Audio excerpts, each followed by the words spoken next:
Olá, hoje sobre circovirose suína, uma doença extremamente importante na suinocultura mundial. No Brasil, essa doença traz bastante prejuízos que estão relacionados ao envolvimento desse vírus com outras doenças, como é o caso da pneumonia enzooótica, e gerando então condições para outras infecções secundárias se manifestarem.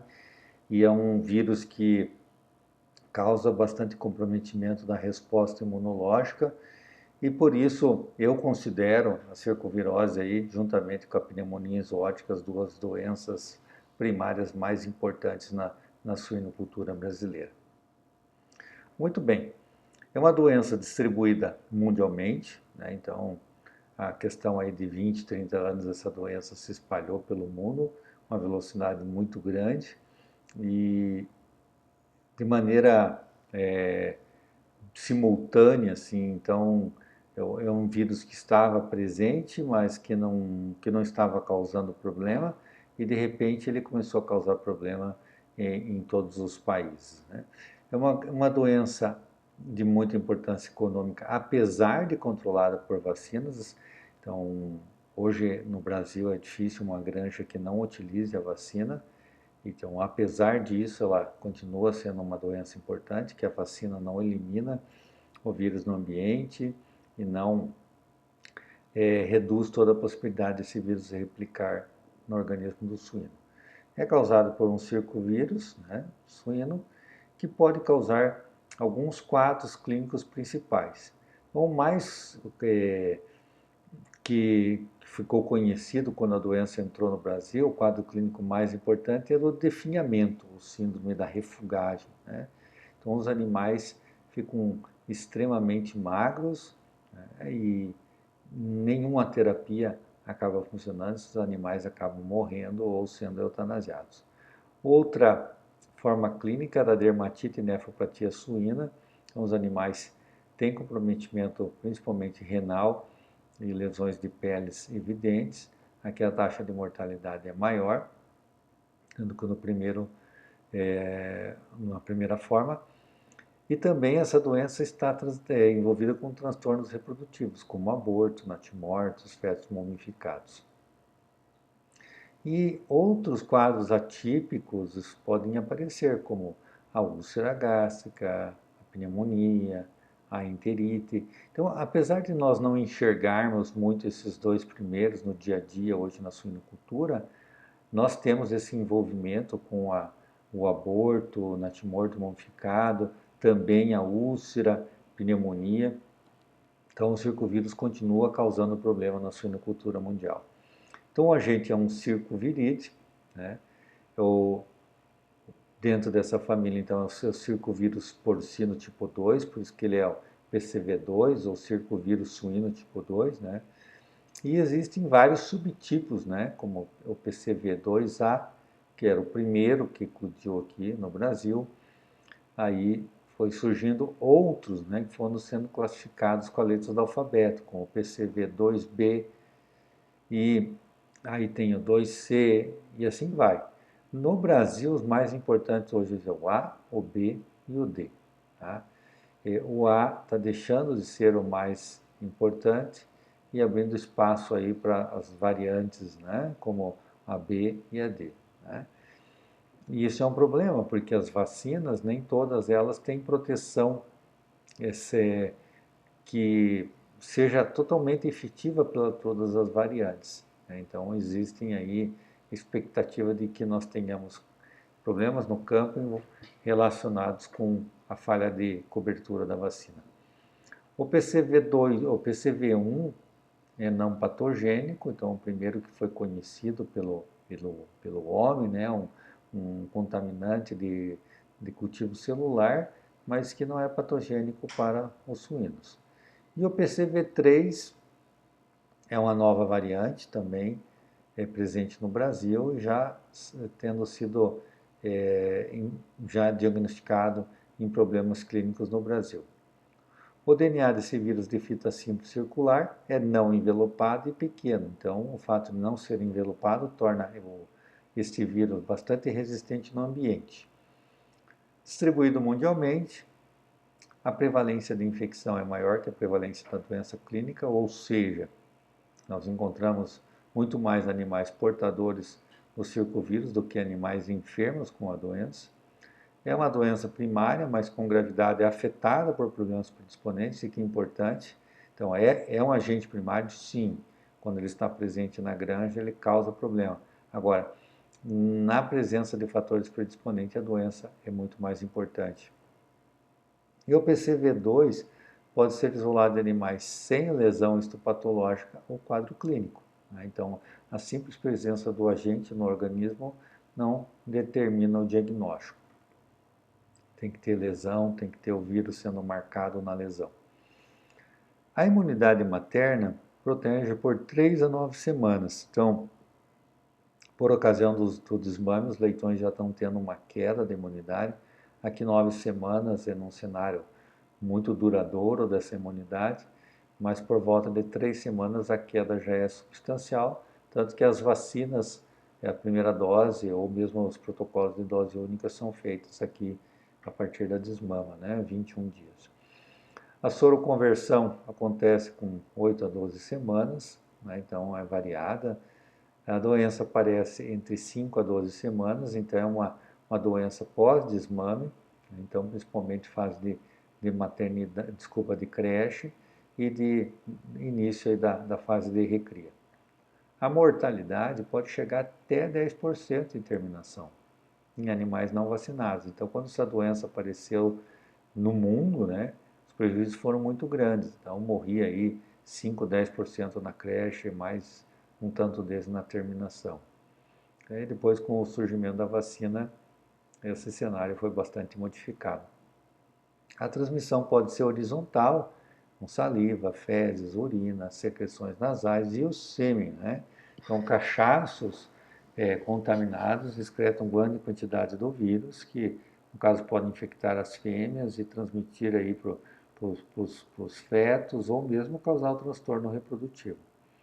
E a transmissão vertical acontece de fêmeas infectadas durante a gestação, que podem passar por via transplacentária, podendo causar o aborto, o natimorto, mumificado, ou mesmo leitões portadores que vão disseminar esse vírus.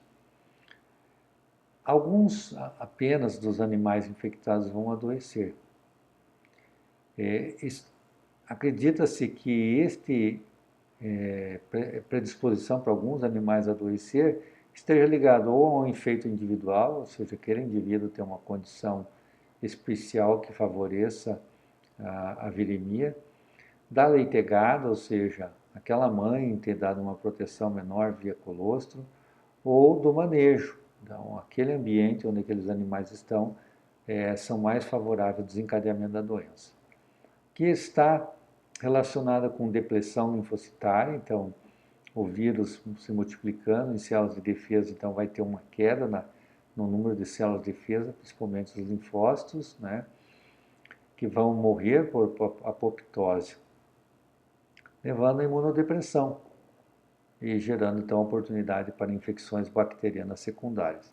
Então o efeito imunossupressor do circovírus ele tem sido muito estudado, Então essa linfopenia associada à redução da eficiência de células dendríticas, que são as células apresentadoras de antígenos, faz com que o sistema imunológico esteja muito comprometido. Porque vejam, você não tem a apresentação adequada do antígeno dentro do sistema, E ainda, uma vez após apresentado, não tem uma população adequada de linfócitos para montar a resposta imunológica, o animal fica bastante suprimido, E também ele faz multiplicação em células endoteliais, que são as células que revestem os vasos sanguíneos. E os vasos sanguíneos têm um papel muito importante no processo de defesa, porque é por meio dos vasos que são carreados as células e todos os elementos necessários para a resposta imunológica e inflamação. Então, se as células endoteliais não permitem um adequado fluxo de elementos para a resposta inflamatória, então essa resposta pode ficar desregulada. Bom, nós vivemos aí, conhecemos dois cenários com a circovirose. O antes da vacina comercial, onde tinha muitas perdas, né? Era um horror, né?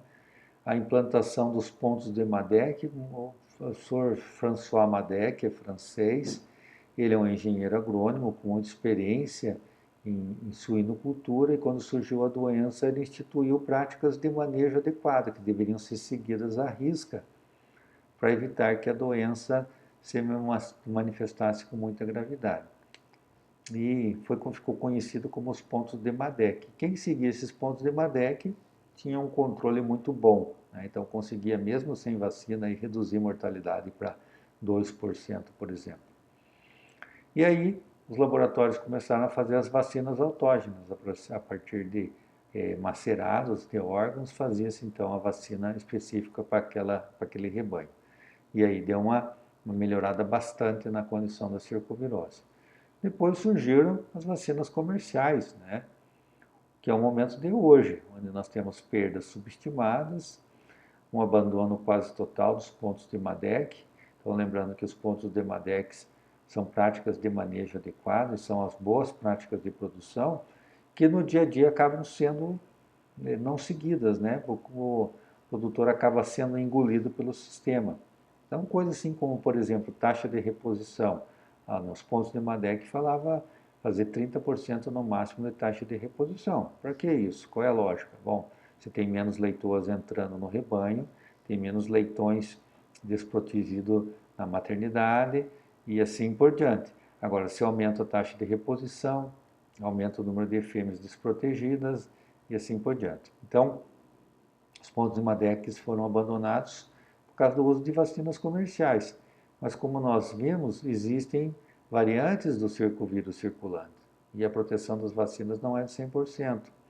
Além do que, é possível ocorrer falhas da vacinação, no processo de vacinação, né? Como, por exemplo, usar uma dose inadequada, ou uma vacina vencida, ou uma vacina que não ficou devidamente refrigerada, ou vacinar leitão com menos de 21 dias, e assim vai. Então, tudo isso acaba gerando oportunidade para que nós tenhamos no campo casos clínicos clássicos que são esporádicos, aumento na incidência de pleurisia no abate, por exemplo, hoje nós vivenciamos aí alguns frigoríficos brasileiros, taxa de desvio no frigorífico na ordem de 20%, né, que é muito grande, por causa de pleurisia, onde o circovírus pode estar envolvido. Muitas perdas na fase de recria e engorda, com úlcera gástrica, também na creche acontece isso, e as perdas reprodutivas. Quanto o circovírus está envolvido nisso, a gente não sabe, mas ao se observar trabalhos científicos publicados tentando esclarecer tudo isso, verifica-se que ele tem o potencial para estar envolvido com tudo isso, né? E nos casos estudados, quase sempre ele está presente. Os sinais clínicos clássicos, aqueles que eram observados quando a doença entrou no Brasil, né? Então, os animais tinham dispneia, para um comprometimento muito grande de pulmão, com edema pulmonar, áreas de consolidação pulmonar, aumento no tamanho dos linfonodos inguinais, era notável, e também na necrópsia de vários outros linfonodos, emagrecimento progressivo, palidez corporal, às vezes icterícia, morte, e a morbidade que era de 4 a 20%, e desses animais que ficavam afetados, a letalidade era de 70 a 90%. Então, as terapias eram pouco efetivas. Então, aqui, fotos clássicas daquele tempo. Animais caquéticos, né? E muitas vezes compartilhando o mesmo espaço com animais normais, que carregavam o vírus também, muitas vezes tinham o mesmo padrão de sorologia com relação à resposta imunológica ao vírus, mas que não apresentavam sinais evidentes, né? Aqui, ó, a dermatite e os linfonodos inguinais aumentados, né? Então, hiperplásicos. Existia um outro quadro que era de dermatite e nefropatia, onde a taxa de mortalidade era maior, mas não era um quadro tão prevalente. E outros quadros que apareciam e continuam aparecendo, leitão pálido devido à hemorragia na área da úlcera gástrica e aqui uma úlcera profunda, aqui é a parte esofágica, né? Então a parte da entrada do estômago, então logo abaixo do cárdia tem essa parte esofágica. Aqui no caso tem uma úlcera muito grande, e a hora que eu fiz a necrópsia, que eu tracionei esse tecido aqui para fazer o registro fotográfico, ele acabou rompendo, né? Então, muito fragilizada, e o animal acaba, em algum momento da vida, vindo a óbito devido à hemorragia. E os abortos também causados pelo circovírus, né? Então, pode ser aborto precoce, mas abortos tardios são os mais comumente observados, né? O circovírus pode causar natimortalidade, mumificação fetal, né? Então aqui, fetos mumificados de diferentes tamanhos. Antigamente considerava isso aqui como um sinal característico de parvovirose, né? Como a gente comentou na aula de parvovírus, mas um trabalho feito aqui, inclusive na Universidade Federal do Paraná, em parceria com o Microvet, né? O, o médico veterinário Danilo Leal Rocha, então ele conduziu esse estudo com uma dissertação dele de mestrado, e a gente observou que nesses problemas de natimortalidade, aborto, mumificado, o principal agente causador não era o parvovírus, e sim o circovírus. Então, para se fazer o diagnóstico da circovirose, é preciso fazer uma associação entre sinais clínicos, as lesões e a detecção do antígeno por imunoperoxidase ou alguma outra técnica. Veja, eu tenho três condições: o sinal, a lesão e a detecção do antígeno na lesão. Por que isso? Porque é um vírus que pode estar no organismo do animal sem causar nada. Então tem que ter a combinação de três coisas, senão eu faço um diagnóstico falso positivo.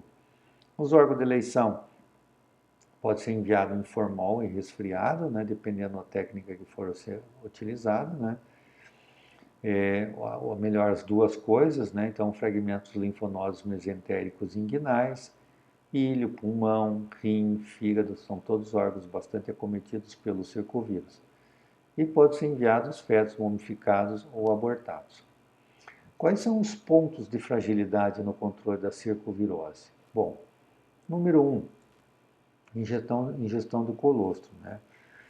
A imunidade materna retarda a viремia do PCV2, né? Então, ou PCV3, né, que agora já está presente no nosso rebanho.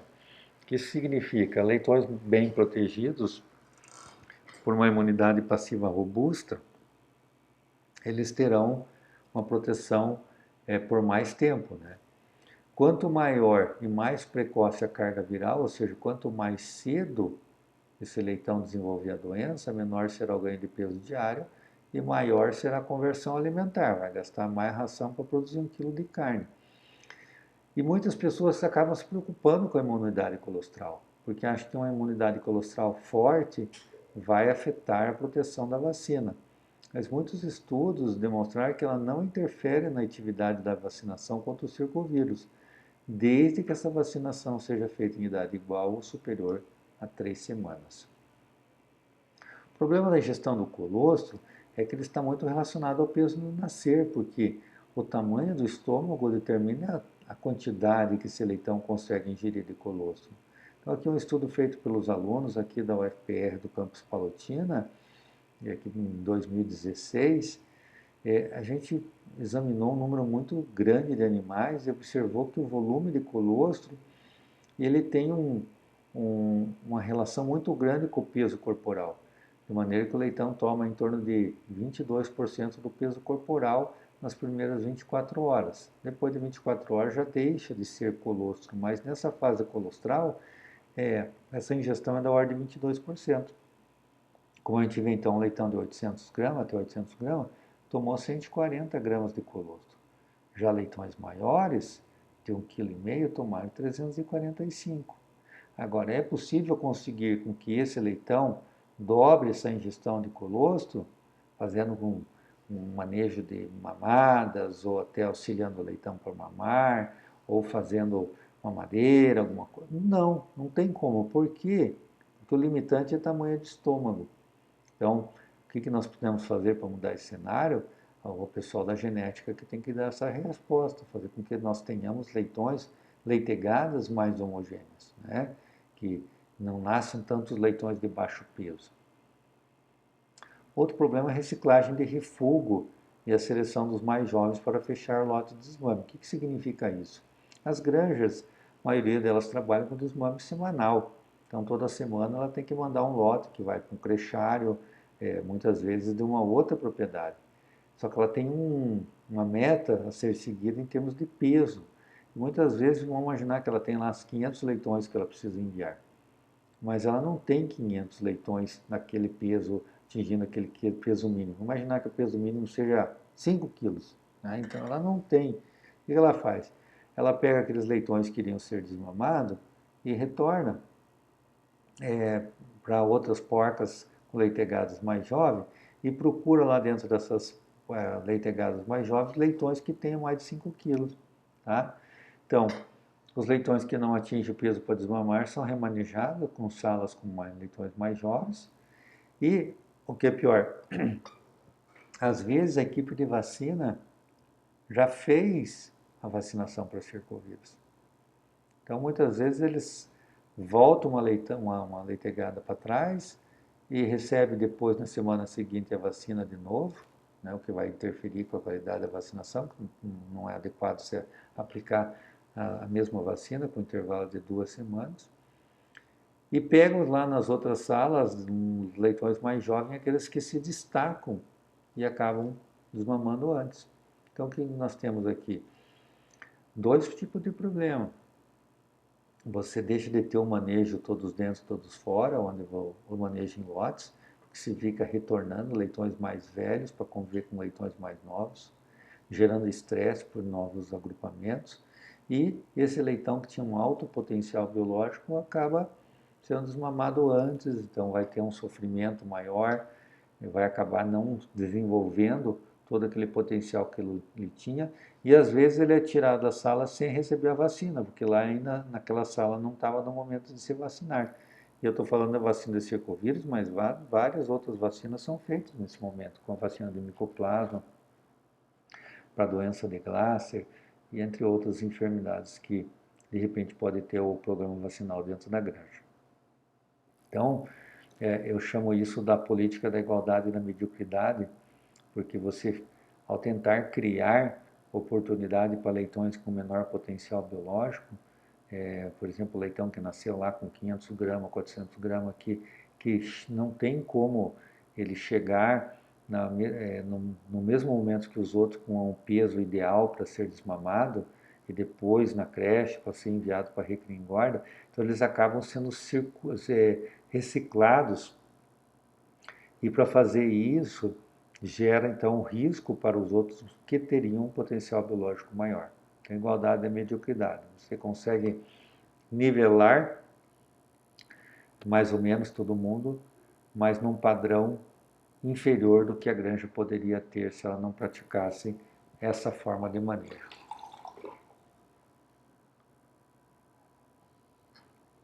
E aqui nós vemos então um leitão muito pequeno, com score corporal, aqui tem 2 leitões assim, que foram sendo reciclados nas leitegadas, mas em algum momento vão ser desmamados e não vão ter aquele peso adequado.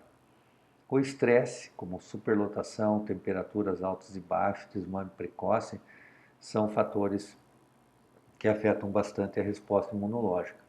Com a elevação do cortisol, há uma diminuição de linfócitos circulantes, redução da ação das células natural killer, que são importantes nas infecções virais. O animal estressado, ele fica muito exposto a infecções virais, e isso a gente observa com a gente mesmo, né, em condições que a gente está estressado, está precisando estudar muito, está dormindo pouco, ou pega uma chuva gelada no lombo, dali uns dias já, ou dali algumas horas, no dia seguinte já está resfriado. Então, o vírus que estava ali esperando acaba causando então essa enfermidade. Então, há um aumento da viremia, com o aumento da conversão alimentar, ou seja, come mais ração para produzir 1 quilo de carne, diminui o ganho de peso diário e aumento dos casos clínicos. E esses autores, eles publicaram esse artigo, cujo objetivo foi ver qual é o papel dos agentes estressores, né? O que intrigava, né, e motivou esses autores é por que alguns animais desenvolvem a doença e outros não. Então, o título traduzido é a exposição a estressores ambientais resulta em aumento da carga viral e redução dos parâmetros zootécnicos de suínos experimentalmente infectados com PCV2B. Então, essa equipe de pesquisadores, ela pegou leitões que eram livres de PCV2, com 4 semanas de idade, e fez uma inoculação experimental. Tinha um controle negativo, ou seja, um grupo que não recebeu a infecção, um controle positivo que foi infectado. E um grupo que foi exposto a alta temperatura, 30 a 35 graus, várias horas por dia. Outro grupo a alta densidade, ou seja, 25% a menos de espaço. Então, um espaço que teria que ser aí na faixa de 0,33 centímetros quadrados por animal foi reduzido em 25%. Uma alta temperatura e alta densidade no outro grupo, então a combinação dessas duas coisas. E com 56 dias, os pesquisadores fizeram eutanásia e coletaram vários órgãos. Aqui nós temos aqui linfonodos mesentéricos, linfonodos inguinais, pulmões e medula óssea, né? Então, SD é alta densidade e T alta temperatura, né? Então, aqui nós temos só a inoculação do vírus, o grupo controle e vírus mais alta densidade, vírus mais alta temperatura e vírus mais alta temperatura e alta densidade. Então, aqui no eixo X nós temos a descrição dos tratamentos e no eixo Y nós temos aqui o número de cópias de vírus, ou seja, qual foi a quantidade de vírus encontrada nesses órgãos. Vejo que em todas as tabelas aqui, né, os gráficos, nós temos um aumento da carga viral à medida que nós aumentamos a combinação de agentes estressores. Então, quando só tinha o vírus, ó, a quantidade era muito pequena, todos os animais inoculados com o vírus. Agora, quando foi inoculado com o vírus e deu aumento na densidade, opa, ó, já aumentou aqui na linfonodos, aqui aumentou um pouquinho nos pulmões, um pouco na medula óssea. Quando foi temperatura, um aumento também significativo. Agora, quando pegou alta temperatura e alta densidade, olha, nós temos um aumento expressivo. Ou seja, esses autores demonstraram, muito bem feito esse trabalho, de que a combinação de agentes estretores aumenta a viremia. Por que isso? Cortisol e tudo aquilo que a gente já mostrou antes. Então, o estresse mostrando que é um fator de risco importante para a circovirose. Então, o desmame com média de 21 dias ou menos, além de ser estressante, né, a gente está falando dos problemas que levam à dificuldade do controle da circovirose, ele tem um impacto no desempenho no leitão pós-desmame, por causa da diminuição da resistência à doença, mas também a qualidade da vacinação, porque a vacinação é feita no desmame. Então, se pega um leitão de 15, 18 dias, vai ter muita interferência de imunidade passiva. Então, um animal com desempenho menor. Além do que, é um leitão que vai receber mais antibiótico, ele vai acabar tendo um comprometimento maior na formação da microbiota. Além do que, as mães, quando são submetidas a um desmame menor de 21 dias, elas têm um impacto negativo no desenvolvimento reprodutivo. Porque logo após o desmame, com 3, 4 dias, elas entram em cio e elas começam uma nova fase reprodutiva. E o útero precisa de pelo menos 21 dias para se regredir completamente, estar apto para uma nova gestação. Então, algumas matrizes acabam desenvolvendo uma nova gestação antes de uma completa recuperação uterina. A viremia do PCV2 nas porcas e nos cachaços também é um fator importante, porque ela pode causar, então, a infecção intrauterina, fazer com que leitões nasçam virêmicos, aumentando a disseminação, e que cachaços façam a disseminação do vírus. Então, o ineficiente controle do vírus também em porcos e cachaça é um fator de risco para a cercovirose. Então, aqui um caso aqui também da dissertação do Danilo Leal Rocha, onde ele pegou aqui uma porca de terceiro ciclo, né, um aborto com 80 dias de gestação. E aqui a leitegada, então, esses fetos aí positivos para a cercovirose.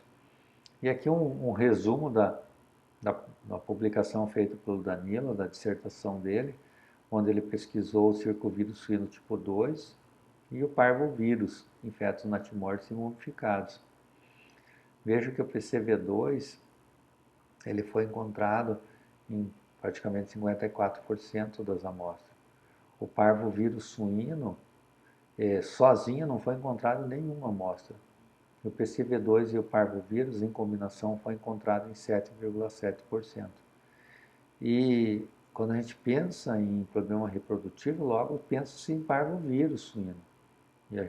E esse trabalho demonstrou que não, que o circovírus ele é muito mais importante.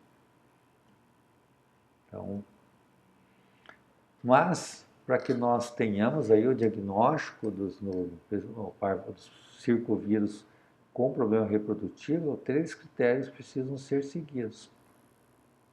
Principalmente aborto tardio, né? Porque o aborto precoce é mais difícil a gente fazer esse diagnóstico completo. Então, aborto tardio ou natimortos com evidência de hipertrofia cardíaca, fibrose ou necrose do miocárdio e altas quantidades do PCV2 nas lesões do miocárdio e nos tecidos fetais. Tá? Porque às vezes o circovírus pode estar circulando naquele momento, naquela porca, e ele não ter causado problema reprodutivo. Então, sempre que a gente trata de circovírus, quer seja num animal de creche ou num feto, a gente tem que seguir critérios para se estabelecer o diagnóstico, pela grande chance desse vírus estar no indivíduo e não estar causando problema. Então, precisa associar as lesões e a marcação desse vírus nas lesões. Então, o controle da circovirose, a estratégia mais usada é a vacinação, né? Essa vacina pode ser feita somente nos leitões, a maioria das granjas usa um protocolo somente nos leitões, mas ela pode ser também feita nas matrizes, né? Também pode ser feita na leitoa de reposição e nos cachaços. Então, nos leitões que é mais usado no Brasil, né, existe o protocolo de dose única, que é feito ao desmame, e aqui é perigosíssimo, né, quando a granja pratica o desmame com 21 dias, que muitas vezes 21 dias é a média, né, mas ali tem leitões de 15, tem leitão de 24, então a média está 21, mas tem muitos leitões com menos de 21. Então, esses não poderiam ser vacinados com menos de 21. E existe o protocolo de 2 doses, que é um desmame e reforço com 21 dias após. Nas matrizes é pouco praticado na suinocultura, mas é feita uma primeira vacinação do rebanho, quando você vai pegar um rebanho que não utiliza essas vacinas com a matriz, é possível fazer uma vacinação massal, ou seja, simultaneamente todas as matrizes, em qualquer momento do estágio reprodutivo, e daí 4 meses depois começa a praticar um protocolo de manutenção, revacinando aos 90 dias de gestação ou 10 dias após o parto. Então, tanto faz na gestação ou no parto. Após o parto, desculpa. Então, quando a gente faz após o parto, é interessante que você está protegendo essa fêmea quando ela vai entrar na próxima gestação, né? Quando você faz tardio aqui na gestação, você está protegendo muito mais a leitegada. Na leitoa de reposição, você pode ser feito com 2 doses, sendo a segunda no máximo 15 dias antes da cobertura. Então, o produtor adquire uma leitoa, então imediatamente já vai fazer essa vacina. Então, as leitoas chegam com 150, 160 dias de idade, já recebe uma dose e depois, 21 dias depois, faz a segunda dose, cuidando que essa segunda dose seja aí 15 dias antes da cobertura, procurando proteger essa fêmea para ela não ter perdas reprodutivas durante a gestação. E o cachaço pode ser vacinados semestralmente. Algumas outras medidas auxiliares no controle da circovirose, como utilizar o sistema todos dentro, todos fora, ou seja, manejo em lotes. Quando sai um lote, vazio sanitário com correta desinfecção das instalações. Hoje, pouco praticado, a gente, apesar de ter investido bastante em desinfetantes e detergentes, o vazio sanitário, aquele período que as instalações ficam vazias, não tem acontecido, porque as granjas têm uma lotação maior do que poderiam comportar, né? O custo das instalações é muito alto, então o pessoal acaba otimizando essas instalações. O controle de superlotação e de fatores estressantes, como a gente viu, os fatores estressantes são coadjuvantes na, na doença, favorecendo então a multiplicação do circovírus. As nebulizações são muito úteis, principalmente em momentos que tem bastante carga viral ou bacteriana no ambiente. Evitar mistura de animais de diferentes origens. Esse aqui é um dos principais pontos para controle de qualquer enfermidade na suinocultura. Hoje a gente pratica na suinocultura tal dos crechares, onde traz leitões de várias outras granjas. Esse aqui é um problema seríssimo, difícil controlar a doença no sistema dessa forma. O ideal é que não houvesse mistura de origens. Lá na maternidade, evitar as trocas de leitões entre porcas, né? Deveria se mexer aí no máximo 20% na leitegada, retirando só aqueles que são que excedem o número de tetas, né? Que não tem tetas para todos os leitões, então tirar esses leitões excedentes e colocar em porcas adotivas. Mas a gente sabe que não é assim que se pratica na suinocultura, são trocas constantes, tentando equalizar não só por número, mas por tamanho de leitão. Então isso favorece bastante o estresse e a circovirose gosta de estresse. O desmame devia ser de no mínimo 24 dias de idade, né? A reciclagem de refúgio também é um problema, que nessa reciclagem se está reciclando animais fazendo viremia. As baias de enfermaria são muito importantes, ou seja, leitão com sinal de doença vai para a enfermaria, evitando que um animal com carga viral, com carga bacteriana muito alta, contamine os outros animais saudáveis. E o investimento em longevidade de plantel. Hoje nós temos uma longevidade de plantel muito baixa na suinocultura e com isso a gente é obrigado a trabalhar com taxa de reposição alta, 45% a 50%. E isso é um fator de risco para a circovirose e para várias outras enfermidades. E assim, nós finalizamos a aula de circovirose suína, lembrando que é uma das mais importantes doenças primárias da suinocultura brasileira, e que apesar de ser controlada com vacinas comerciais, ainda nós temos que melhorar bastante, não só com relação à vacina, vacinação, mas também com o controle de fatores que predispõem essa doença. Fica aqui meu e-mail e até a próxima aula.